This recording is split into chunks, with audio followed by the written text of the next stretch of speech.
Muy buenas tardes a todos y bienvenidos a esta conferencia. Os agradezco muchísimo y en primer lugar que hayáis querido compartir vuestro tiempo con nosotros y en segundo lugar también que os interese el tema que hemos elegido. En un momento en el que en Europa estamos viviendo una situación bélica muy complicada, creo que se hace necesario parar y reflexionar sobre el tema del que hoy vamos a hablar, sobre la importancia del lenguaje y cómo su manipulación puede llegar a ser crucial en la resolución, los tiempos y las soluciones a los problemas que se nos están planteando. Antes que nada, y como premisa, me gustaría decir que educación y manipulación son procesos contrapuestos. La educación favorece la autonomía responsable de las personas. La manipulación, por el contrario, es una actividad controladora encubierta que hace a las personas más dependientes, inseguras, menos libres y menos autocríticas. La educación libera, mientras que la manipulación amaestra y masifica. Así que si estáis cursando un máster en CUP o en cualquier sitio, es señal de que sois personas poco manipulables, por lo que os doy la enhorabuena. Manipular a una persona significa manejarla como si fuera un objeto, es reducirla a un mero objeto. Una forma de manipulación muy extendida en los 2 últimos siglos es el tema que hoy vamos a tratar, es la del lenguaje. El filólogo Víctor Klemperer analizó en su día la importancia que tuvo la politización de las palabras en la imposición del nazismo en la sociedad alemana. Presentó numerosos ejemplos que muestran cómo la elección de determinadas palabras o frases y su continua repetición se convirtió en una de las técnicas de manipulación de esa época. Las ideas que el pueblo consideraba repulsivas se transformaron gradualmente en conceptos aceptables. Para Alfonso López Quintás, ese efecto ha crecido mucho últimamente. Él dice que el uso estratégico de la lengua hablada y escrita tiene tales virtualidades que permite a los virtuosos de la expresión demagógica llevar a cabo simultáneamente 2 tareas opuestas. Una, convencer a las gentes de que se les está promocionando a niveles de libertad y 2, someterlas a un implacable dominio. Uno de los recursos de la manipulación del lenguaje son los eufemismos. Creo que nadie puede presumir de no haberse dejado contagiar por alguno de ellos, hasta el punto de considerar la palabra adulterada como la palabra original o como sinónimo de ella. Eso yo creo que nos ha pasado a todos. Vamos a examinar algunos ejemplos de lo que estoy diciendo. Eufemismos que se han colado en el actual lenguaje actual y que después analizaremos más profundamente. Por ejemplo, podríamos hablar de cuando oímos la palabra desaceleración, que hace referencia justo a crisis económica. O, por ejemplo, derecho a decidir, un término que lo utiliza mucho el independentismo. O interrupción voluntaria del embarazo, cuando se quiere referir a un aborto provocado. O bajas colaterales, esto lo oiremos mucho estos días. Homicidios de inocentes en la guerra. O comando legal, por ejemplo, es un terrorista aún no descubierto por la policía.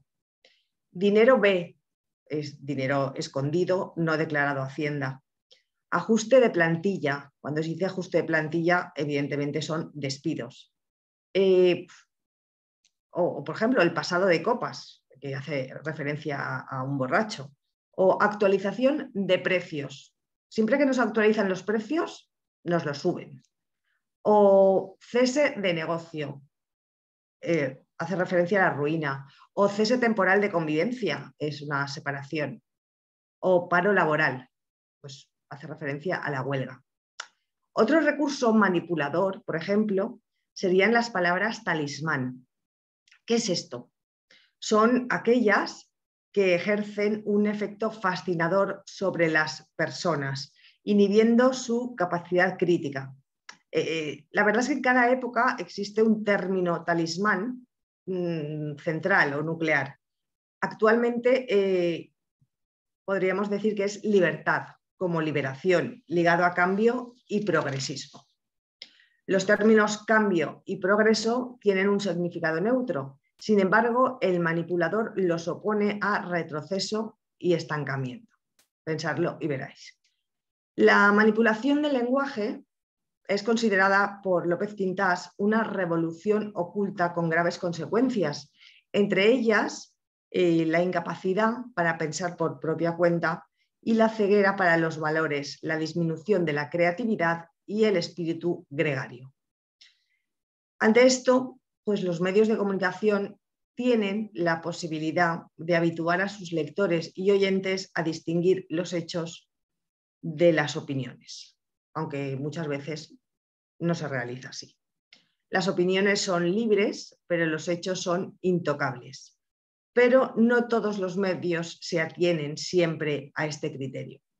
No es extraño por ello que Noam Chomsky, por ejemplo, dijera que la manipulación mediática hace más daño que la bomba atómica, porque destruye los cerebros.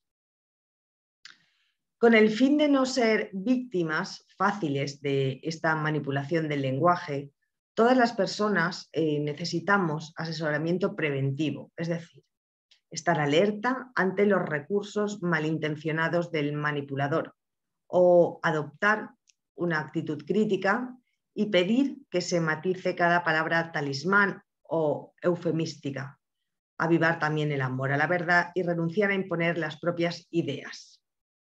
Aprender también a pensar, porque ya lo hemos dicho antes, quien sabe pensar advierte rápidamente si un vocablo está o no bien empleado y recupera los términos prestigiosos que han sido alterados o secuestrados, como por ejemplo libertad, progreso, reforma. Y también, y muy importante, cultivar las verdaderas formas de diálogo. El diálogo genuino intenta siempre buscar la verdad y fomentar el conocimiento sin prejuicios, a diferencia de la retórica y la sofística, que buscan persuadir y convencer a través de la manipulación de la opinión. El antídoto principal de la manipulación es la educación y la creatividad. Por medio de esta actividad creativa o creadora, afirmamos nuestra personalidad y evitamos formar parte de la masa informe. Vamos a hablar ahora, o vamos a exponer, cuál es la relación entre el poder del lenguaje y el lenguaje del poder. Más específicamente, entre el lenguaje y el discurso político. La manipulación del lenguaje, definida como la comunicación de unos pocos orientada al dominio de unos muchos, constituye una de las bases del discurso político, especialmente debido a su habitual vinculación con los medios de comunicación de masas. La manipulación lingüística puede considerarse también como un instrumento influyente de la retórica política, ya que el discurso político se centra principalmente en persuadir a las personas para que adopten determinadas medidas políticas o tomen decisiones políticas cruciales. Por ejemplo, pues para convencer al electorado potencial de las sociedades actuales, la política domina básicamente en los medios de comunicación de masas, lo que lleva a crear nuevas formas de manipulación lingüística. A ver, dicho de otro modo, el lenguaje desempeña un papel ideológico importante, ya que es un instrumento mediante el cual se ponen de manifiesto las intenciones manipuladoras de los políticos. No estoy diciendo que todos los políticos sean unos manipuladores, sino que, bueno, que utilizan el lenguaje para intentar convencer de sus ideas al público. Por eso hay que distinguir la manipulación de la convicción, ya que se manipula sin necesidad de convencer.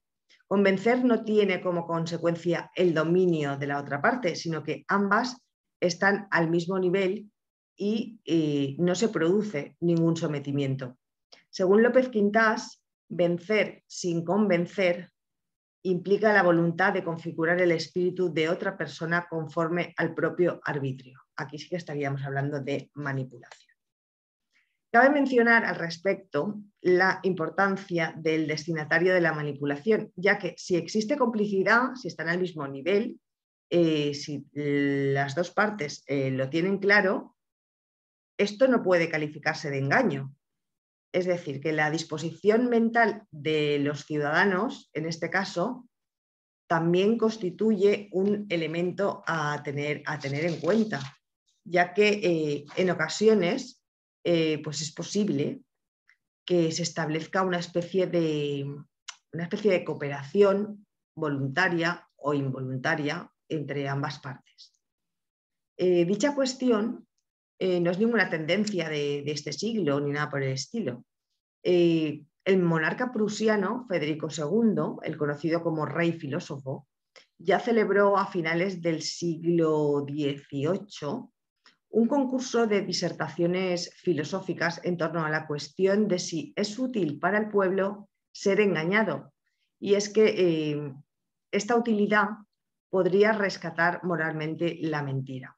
Cabe destacar que Federico II también es el autor de la obra Anti-Maquiavelo, editada por Voltaire, en la que busca rebatir capítulo a capítulo las ideas defendidas por Maquiavelo en El Príncipe. A grandes rasgos y en contraposición con el escritor italiano, Federico II expone que los actos no siempre pueden ocultarse y que aquel que sustente el poder solo puede engañar una vez, ya que el destinatario aprende de sus errores. Por otra parte, el objetivo de la manipulación, tal y como afirma Chomsky, es domesticar al rebaño desconcertado. Rebaño desconcertado. Este es un término que ya fue acuñado por el crítico y filósofo estadounidense Walter Lippmann. En teoría, este rebaño es equivalente a la masa pasiva y es incapaz de entender los intereses comunes. Por tanto, debe contar con el liderazgo de un grupo privilegiado de políticos o intelectuales. Chomsky decía también que los individuos tienen que estar atomizados, segregados y solos. No puede ser que pretendan organizarse, porque en ese caso podrían convertirse en algo más que simples espectadores pasivos. La creación de enemigos internos o externos se establece como otro de los mecanismos más efectivos a la hora de fomentar que la población siga desconcertada y que no preste atención a la realidad. Para poder seguir manteniendo este rebaño desconcertado del que estábamos hablando, se articula toda una maquinaria destinada a crear un pensamiento único, una conciencia anestesiada en términos chomskianos. No sé si todo esto que estoy hablando os suena y lo relacionáis con cosas o con momentos que habéis visto y que habéis escuchado, sobre todo en política.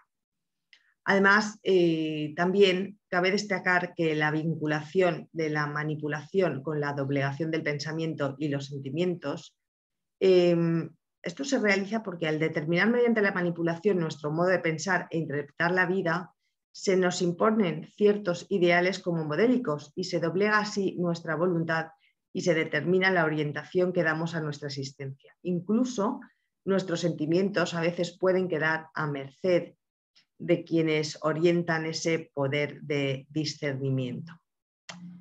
En la actualidad observamos este pensamiento único como la ideología dominante en regímenes democráticos de todo el mundo, aunque parezca mentira.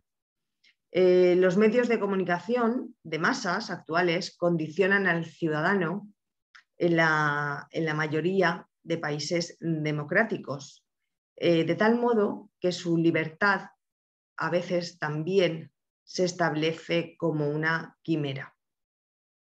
Según Chomsky, en nuestras democracias mediáticas, la conminación humanitaria dicta desde ahora la actitud de cancilleres y prescribe una aflictiva diplomacia del audímetro.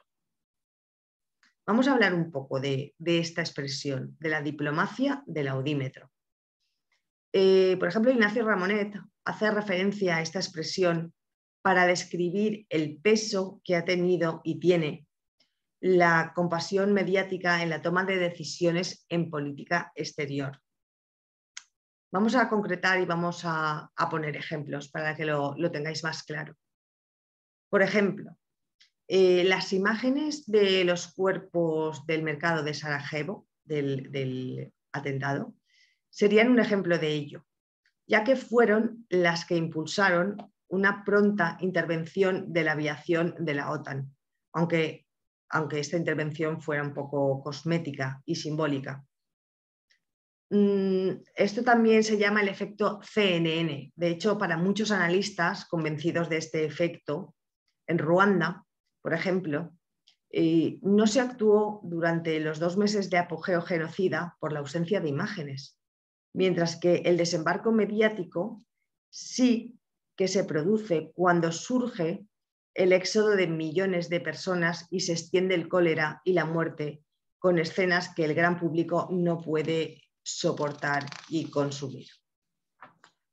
Otros autores, en cambio, opinan que el efecto CNN ha influido muy poco y solo en algunos casos, que podríamos hablar, por ejemplo, que la política exterior, algunos dicen que es suficientemente compleja como para ser manipulada con tanta facilidad por los medios de comunicación y que los centros de decisión política continúan teniendo las riendas de esta política exterior.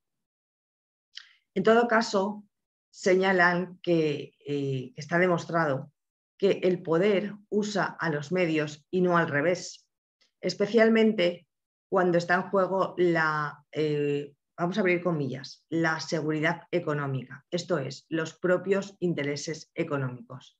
Un buen ejemplo de esto sería la guerra del Golfo.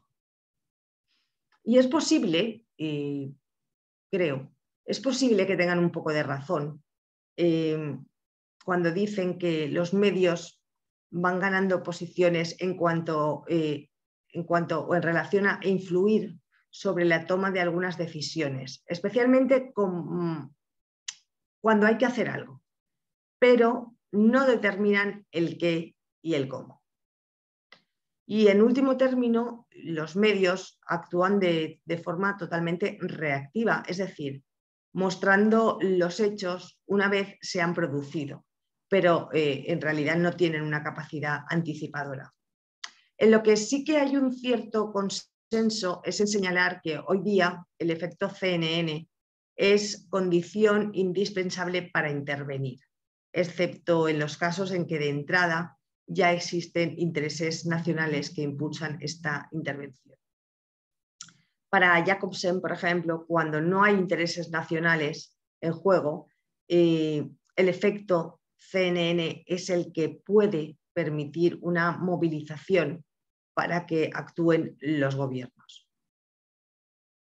Es igualmente una realidad que en la mayor parte de las crisis humanitarias que han merecido una gran atención mediática, luego se ha producido una intervención de tipo militar. No obstante, los medios no son los únicos que promueven estas intervenciones militares. Quiero decir, estas intervenciones militares, además de tener ese efecto CNN mostrando al mundo todo lo que está pasando y con la mayor crudeza posible, porque es triste, pero al final es lo que vende, pues estas intervenciones militares necesitan ir acompañadas de otros elementos, como por ejemplo, pues que tenga unos motivos claros, para obtener una legitimidad y un apoyo de las Naciones Unidas, o tiene que haber un claro apoyo de la opinión pública interna, o se ha de asegurar que esta operación será exitosa y también que no afectará al futuro de las alianzas internacionales, políticas y militares existentes, o que se sacará un provecho político de esta intervención. Es también una realidad que el poder de la imagen lo es no solo para iniciar una intervención, también para terminarla. Es igualmente evidente que existe un proceso tremendamente selectivo en cuanto a la atención que se presta en los conflictos. Por ejemplo, mientras situaciones de emergencia como las que se produjeron en Kurdistán, en Somalia, en Bosnia y en Ruanda han tenido bastante cobertura, al menos en algunos momentos. En otros contextos como el de Azerbaiyán, el de Sudán, Angola o Liberia, la verdad es que ha existido una mínima atención o ausencia absoluta de imágenes y de información general. El genocidio y el éxodo ruandés, por ejemplo, para acabar de completar con este tema, pusieron el listón en niveles muy altos. ¿Qué quiere decir esto? Pues que se produjo una especie de síndrome de las megacifras. Es muy lamentable, pero 500.000 de muertos venden mucho, especialmente si se producen en un espacio de tiempo pequeño, pero el goteo de 1.000 asesinatos políticos mensuales, pues la realidad es que, no vende mucho. Por ejemplo, Burundi sería un ejemplo de esta desidia. Este es un síndrome, el síndrome de las megacifras del que estamos hablando, también está y ha estado presente en el tratamiento que los medios han dado a varios países de América Latina, donde la rutina diaria del asesinato y del secuestro ha dificultado hacerse cargo de la magnitud de la necrofilia política y social que se estaba produciendo. Ahora me gustaría que escucharais, si puedo compartirlo, vamos a escuchar un trocito de vídeo muy interesante sobre la manipulación del lenguaje. Una conferencia que ha tenido mucho éxito, que ha estado muy repetida. Vamos a ver si puedo compartir la pantalla. Y que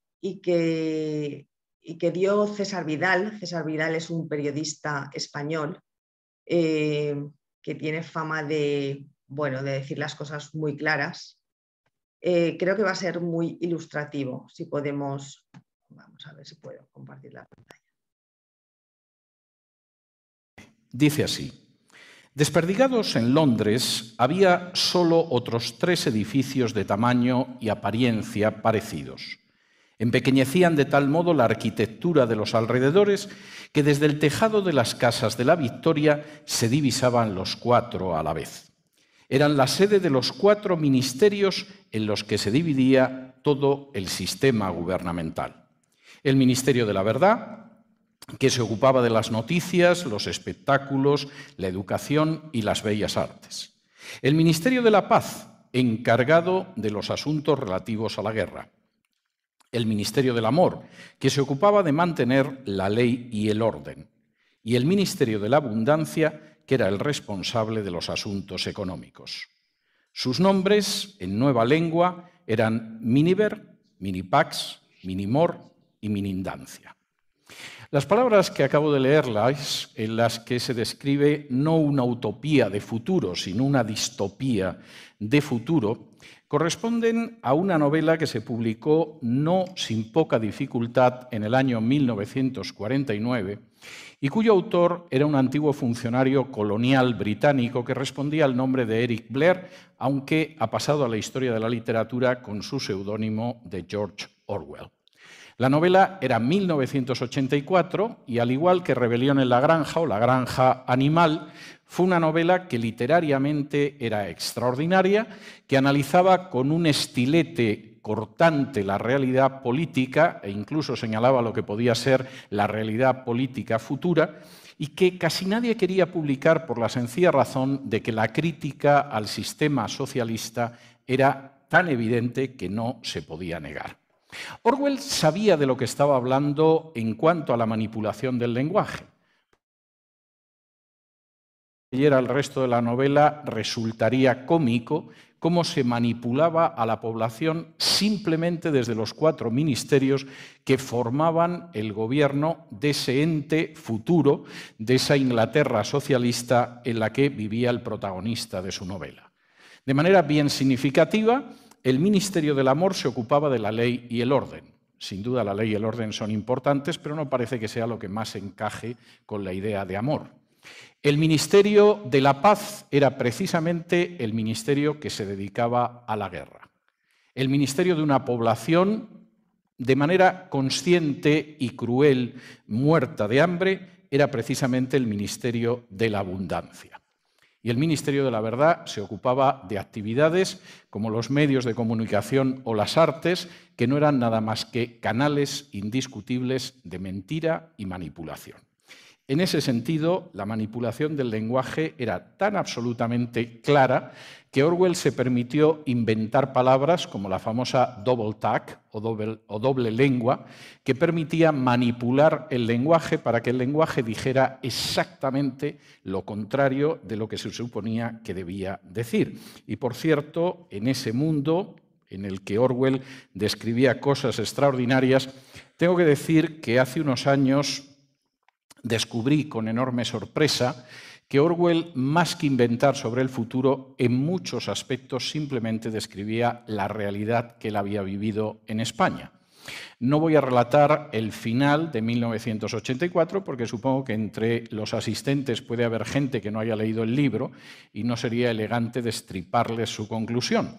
Pero para aquellos que hayan leído 1984 y que conozcan el final, tengo que decirles que la tortura pavorosa que George Orwell relata en las últimas páginas de su novela es una tortura que efectivamente se aplicó en España, que la aplicaron los agentes de Stalin y que en uno de mis libros, En Checas de Madrid, yo reproduzco gráficamente lo que es el manual del NKVD para actuar en la Unión Soviética y, por supuesto, también en España, y aparece dibujada de manera muy clara la misma tortura a la que se ve sometido el desdichado Wilson en 1984. George Orwell imaginaba el futuro, pero desde luego no imaginaba que la manipulación del lenguaje fuera un arma política. Ahí no trazaba el futuro, describía un pasado que él había vivido en España en 1937, donde estuvo a punto de ser fusilado no por el ejército de Franco contra el que combatía, sino por los agentes de Stalin en Barcelona y, por supuesto, estaba marcando algo real, una de las grandes armas desde el siglo XX para conseguir someter a los demás políticamente es la manipulación del lenguaje. En los próximos minutos quisiera detenerme en algunos de los movimientos ideológicos que han utilizado esa manipulación del lenguaje, esa doble lengua, esa desvirtuación de la realidad para poder avanzar en términos políticos. Y en ese sentido son algunos de ellos. Bueno, esta es una conferencia que dio en la Universidad de Guatemala, César Vidal. Yo os invito a ponerla, la ponéis en YouTube, La manipulación del lenguaje por César Vidal, y os invito a escucharla entera. La verdad es que es muy ilustrativa, muy didáctica y creo que vais a aprender muchísimo. Ya encarando un poco el final, bueno, César Vidal sí que nos comentaba, y era al principio, era un poco la introducción de esta conferencia, que la manipulación del lenguaje en política no es una cosa de ahora, es una cosa de hace ya mucho tiempo, como nosotros también hemos visto, y todos, de alguna manera, se han servido del lenguaje para intentar manipular a los que tenían enfrente. Otra de las personas que ha hablado mucho y ha estudiado mucho este tema es Nicolás Sartorius. Nicolás Sartorius escribió un libro que se llamaba La manipulación del lenguaje, en el que recopila algunas controvertidas y repetidas expresiones. No sé si habéis oído hablar de Nicolás Sartorius. Él es un político español, fue cofundador del Sindicato de Trabajadores Comisiones Obreras. Abandonó la política activa y desde entonces él se ha dedicado a escribir artículos y libros sobre historia contemporánea.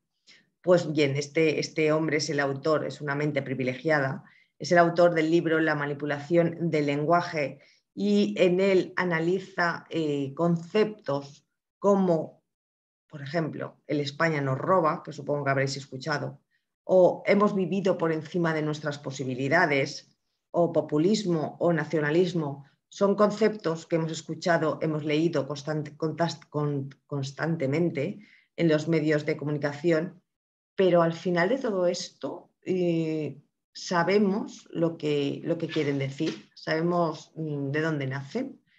De hecho, según Sartorius, en política las palabras son hechos, tienen su propia densidad física y sus efectos pueden ser o beneficiosos o catastróficos. A lo largo de la historia, palabras habladas o escritas han provocado o impulsado, como hemos visto antes, guerras, matanzas, levantamientos, pronunciamientos o quiebras, pero también los hechos más positivos y las expresiones más extraordinarias de la mente humana. No es verdad, por tanto, que, como se dice vulgarmente, las palabras se las lleve el viento. Al contrario, son como rocas o como piedras que pueden provocar auténticos aludes o sostener sólidas arquitecturas políticas. Hace algunos años, este hombre se puso a intentar revelar o esclarecer lo que había detrás o debajo de una serie de palabras o frases hechas que se repetían una y otra vez como un mantra en los medios de comunicación o en las conversaciones habituales.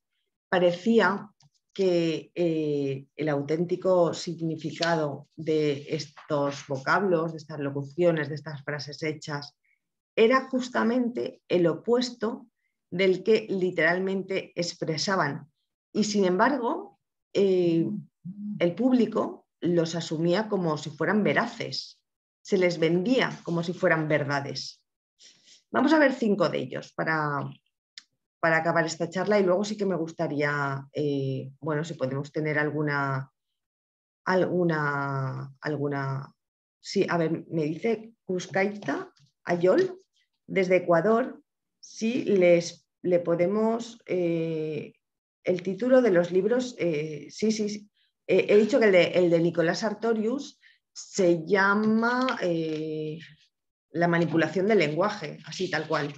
Y el de César Vidal es una conferencia que dio sobre su libro La manipulación del lenguaje en el discurso político o como arma política. Pero luego, si queréis, os los digo concretamente. Vamos a ver 5, como decía, de Nicolás Sartorius, 5 de estas locuciones que él analizó en su libro La manipulación del lenguaje. Por ejemplo, el España nos roba. Supongo que lo habéis oído mucho. Esto se hizo como un mantra desde Cataluña hacia la nación. El España nos roba. Este eslogan ha sido un poco, según dice Sartorius, la tergiversación o la falsedad más nociva de todo el repertorio utilizado por el secesionismo catalán a lo largo del procés. Supongo que sabéis lo que es el procés. Hacia la fracasada independencia. Utilizando métodos erróneos y cifras falsas, los dirigentes independentistas lograron convencer a una parte de la opinión pública catalana de que el resto de España les expoliaba. En un riguroso libro titulado Las cuentas y los cuentos de la independencia, los profesores Josep Borrell y Joan Llorach desmontan cumplidamente todas estas exageraciones y falsedades que tanto daño han hecho y están haciendo a la convivencia entre los catalanes y los españoles. La tergiversación o manipulación es aún más profunda si la analizamos desde el punto de vista del lenguaje, desde el ángulo del lenguaje. España nos roba. En la mentada frase se manipulan tres componentes. Imaginar en esta frase de tres palabras todo lo que significa o todo lo que se quiere decir. Ni España puede desgajarse de Cataluña, ni España puede ser sujeto que roba, ni el nos, o sea, ni Cataluña puede ser robada, porque no se trata de transferencias entre territorios, sino entre personas, ni se trata de un robo, un delito que se comete apoderándose con ánimo de lucro de cosas muebles ajenas, empleando violencia o intimidación o fuerza en las cosas. En ningún momento se puede dar por válida esta frase. Cambiando de tercio. Congelación salarial. Esto sí que lo habéis oído, seguro. A ver, en los últimos años y a raíz de las crisis económicas, la congelación salarial ha sido uno de los términos más escuchados y debatidos en los medios y en la calle para referirnos a que los sueldos y salarios se mantenían igual durante un determinado periodo de tiempo. Pero con la palabra congelar no se están declarando inmodificables los sueldos o los salarios, a pesar de que así lo disponga la definición de la Real Academia, sino que se está ocultando una verdad bastante más triste que lo que... una verdad muy triste, que lo que se congela es el corazón de los sujetos sufridores. Lo que ocurre de verdad es que se están reduciendo los sueldos y los salarios en la misma proporción que suben los precios, porque la inflación o el índice de precios al consumo, si tenemos IPC y se congelan los salarios, la realidad es que bajan. Para que la congelación tuviese lugar de verdad, es decir, para que se mantuvieran estos salarios, los sueldos y los salarios deberían aumentar en la misma proporción que los precios. Pero esta concepción de la congelación no es aceptada por la doctrina oficial, ya que, bueno, muchos se les congelaría otra cosa. Entonces, cuando hablamos de congelación salarial, la realidad que nos están ocultando es que los salarios están bajando.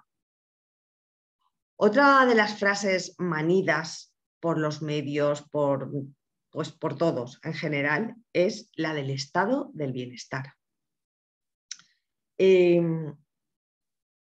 Con todos los recortes en materias como educación, sanidad, sobre todo en la última década, muchos políticos y académicos plantearon una cuestión de fondo. ¿Cómo afectaban estos recortes al estado del bienestar? Pero bueno, a ver, ¿a qué se referían en realidad? Estado del bienestar es un término de origen anglosajón que define la situación de aquellos estados que, por medio de políticas fiscales avanzadas, proporcionan a los ciudadanos una serie de bienes y servicios universales y gratuitos, como puede ser la educación, la sanidad, la dependencia la seguridad ante accidentes o enfermedades profesionales, las pensiones, por ejemplo. En realidad se trata de una conquista, en especial, aunque no solo, de los partidos y sindicatos de izquierda en Europa Occidental después de la Segunda Guerra Mundial. En política, las palabras son hechos y tienen su propia densidad física y sus efectos pueden ser beneficiosos o catastróficos. Pese al deterioro en algunos de los servicios provocados precisamente por estos recortes, que han afectado fundamentalmente al gasto social y que afectan sobre todo a las comunidades autónomas que tienen transferidas estas competencias. Por ejemplo, para Nicolás Sartorius, no es cierto que haya desaparecido completamente los pilares de este Estado social, como sostienen algunos, dice, pero no es menos verdad que durante estos años de crisis y mal gobierno, esos avances sociales se han visto erosionados hasta poner en riesgo conquistas que parecían inmutables. O sea que cuando nos hablan del estado del bienestar, parece que poco a poco deja de ser tan bienestar. Otro de los mantras que nos han vendido es el nacionalismo versus nación. Según la Real Academia de la Lengua, el nacionalismo es la doctrina que exalta en todos los órdenes la personalidad nacional completa o lo que reputan como tal sus partidarios. También como aspiración o tendencia de un pueblo o raza a constituirse en Estado autónomo. Un término que, resucitado sobre todo a raíz del problema catalán, ha perdido en ocasiones su significado. Al margen de definiciones académicas, siempre útiles, lo cierto es que no hay un solo nacionalismo, sino varios, que pueden contener proyectos políticos diferentes. Por eso mismo, si bien los nacionalismos no han desempeñado el mismo papel a lo largo de la historia, siempre han expresado rasgos comunes que inciden en esa exaltación de la personalidad nacional en todos sus órdenes. Es obvio que el surgimiento de numerosas naciones sería, por ejemplo, el final de la Unión Europea, ya que la haría invisible en la práctica. Por eso este renacer del nacionalismo supone una amenaza muy peligrosa para el progreso de la humanidad, en especial cuando es practicado por las grandes potencias que se lanzan a confrontaciones comerciales que a veces terminan en bélicas. En el fondo, los nacionalismos son un síntoma patológico de la crisis del capitalismo, del fracaso de estas políticas neoliberales en la conducción de los procesos globales. No hay nada más contrario a los intereses nacionales que defender postulados nacionalistas en su versión separatista. Y ya acabamos con una palabra que también la habéis oído mucho, seguro. Populismo. Con el auge de algunos movimientos sociales y el nacimiento de nuevos partidos, una palabra que se repite con frecuencia es esta, el populismo, que sirve como arma arrojadiza entre los representantes de fuerzas políticas de opuesta ideología que recurren a este término para descalificar a su rival. Los de derechas dicen que los populistas son los de izquierda y los de izquierda dicen que los populistas son los de la derecha. Lo que académicamente es la tendencia política que debe defender los intereses y aspiraciones del pueblo o aquella que pretende atraer a las clases populares es empleado hoy en día como en el idioma, en el lenguaje político, es empleado hoy en día como un insulto, como una palabra que descalifica al contrario. Sí que es verdad que hoy en día el término está muy de moda y se aplica con profusión desmedida, diría yo, a muy diferentes realidades políticas, incluso aquellas que son sus opuestas. Estas apelaciones al pueblo en general suelen encontrar amplio predicamento en épocas de grandes crisis o cuando las engañosas abstracciones y generalizaciones se imponen sobre las complejas y veraces concreciones. Parece como si se olvidara una vez más que la verdad es siempre concreta, es una y sabemos cuál es. No solamente se habla de populismo en España, sino que la política internacional también está plagada de ese término, tanto en Europa como en Estados Unidos, por ejemplo. Y, por supuesto, pues un ejemplo de esto lo tuvimos en América con Donald Trump. Sin duda, la composición de las clases actuales es más compleja de lo que era en la época de Marx. Pero todavía es cierto que estamos esperando a que aparezca una sola experiencia inspirada en el populismo o en los llamados nuevos partidos que se hayan acercado a conquistas tan importantes socialmente que se han realizado a lo largo de la historia. Supongo que en algún momento lo veremos, pero es cierto que de momento hay que recomendar modestia a todos estos populistas. Ahora sí que me gustaría, si podéis hablar o si queréis intervenir a través del chat, si queréis comentar alguna cosa, me gustaría saber un poco cuál es el feedback de esta manipulación del lenguaje, si queréis comentar algo, algo que os haya gustado, algo con lo que estéis en contra. No sé si podéis participar con el chat. Me gustaría saber si en vuestra zona de confort también habéis escuchado, habéis de alguna manera os habéis sentido víctimas de esta manipulación del lenguaje en el ámbito político, en el ámbito comercial, no sé, en el ámbito en el que os mováis. No sé si queréis decir alguna cosa. Bueno, pues parece que no tenéis muchas ganas de hablar. Bueno, si queréis, luego os pasaré el enlace de la conferencia. A ver, Ana dice que, buenas tardes desde México, dice que la manipulación política allí está al día. Sí, Ana, efectivamente, yo creo que en todos los países, no solo en México. Simplemente, bueno, al final, lo que decíamos al principio, hay que ser personas educadas, leer, entender, con pensamiento crítico y al final bueno, podrán manipular a los que se dejen también un poco, ¿no? Lo que decíamos, al final también hay ahí un poco bueno, hay mucha gente que quiere ser convencida. Dice Joana, creo que un ejemplo claro de lo que mencionas es el uso de este lenguaje en exceso e incluso irresponsablemente en las redes sociales, más cuando de política se trata. Joana nos escribe desde Colombia.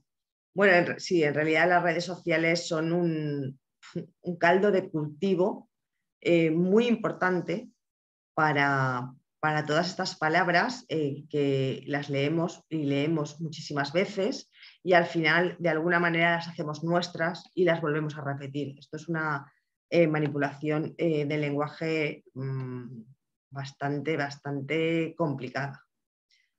Buenas tardes, escribe Carlos Jaramillo desde Colombia. Carlos, saludos. Muchísimas gracias por acompañarnos. María Andrea Valle dice que en Colombia hace 4 años, en el periodo de elecciones, fue muy fuerte esta manipulación del lenguaje, al punto que si hoy en día no eres uribista, te califican de petrista y viceversa. Esto podría pasar un poco con la palabra del populismo, ¿no? Con el populismo, que unos a otros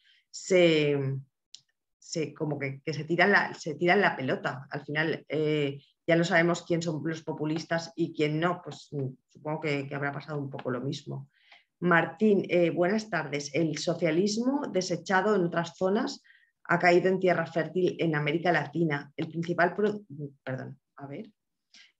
productor de la manipulación del lenguaje y su consecuente masificación.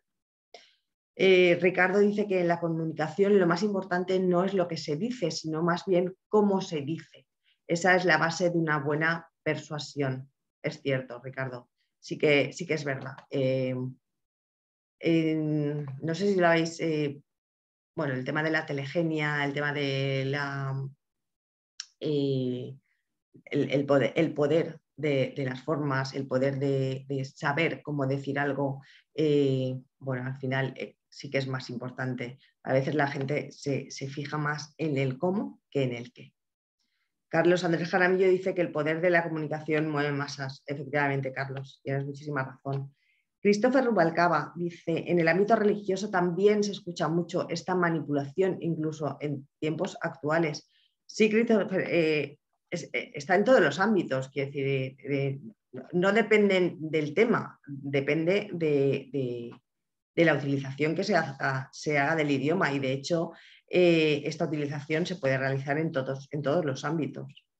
María José Orellana dice que el lenguaje crea realidades, Maturana y Varela, 1984. Cristina Jiménez dice que lamentablemente ahora en Costa Rica están por tener elecciones de segunda ronda y las clases medias y bajas se ven engañadas y manipuladoras y que llevan a la desilusión de las clases más vulnerables. No sé, Cristina, si tú de alguna manera te has sentido así o lo ves un poco desde fuera que se está manipulando a la gente. Una persona es vulnerable ante esta manipulación del lenguaje cuando sí que es cierto que hay personas sí, más vulnerables ante esta manipulación, pues porque se dejan llevar un poco. También a veces la necesidad crea virtud y muchas veces estamos esperando oír lo que queremos oír y el que nos lo dice pues se lleva nuestro voto o tomamos partido por él. Porque hay veces que la desesperación lleva a que de alguna manera aceptemos lo que nos están diciendo, aunque sepamos que ni lo va a cumplir ni lo va a hacer. Pero bueno, a veces estas cosas pasan. Elizabeth Montes, un manejo de un buen lenguaje es lo más importante para saber cómo y cuándo decir las cosas. Efectivamente. Carlos Andrés Jaramillo dice que la comunicación tiene la capacidad del convencimiento para actuar, para desarrollar actividades positivas y negativas. Efectivamente. Muy buena reflexión.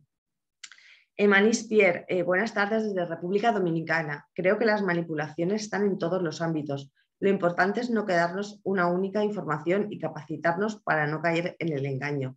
Evidentemente, Emanis, pero bueno, tú entiendo que eres una persona formada, una persona educada y tienes esta capacidad, pero sí que es verdad, y lo estábamos comentando antes, que existe gente más vulnerable que no ha tenido esa, pues esa facilidad o no ha tenido esos medios y podríamos decir que es el público al que un poco van dirigidos todo esto. En Colombia, Nancy Hurtado dice que en Colombia la manipulación del lenguaje es el pan de cada día y más ahora que estamos a puertas de elecciones, evidentemente.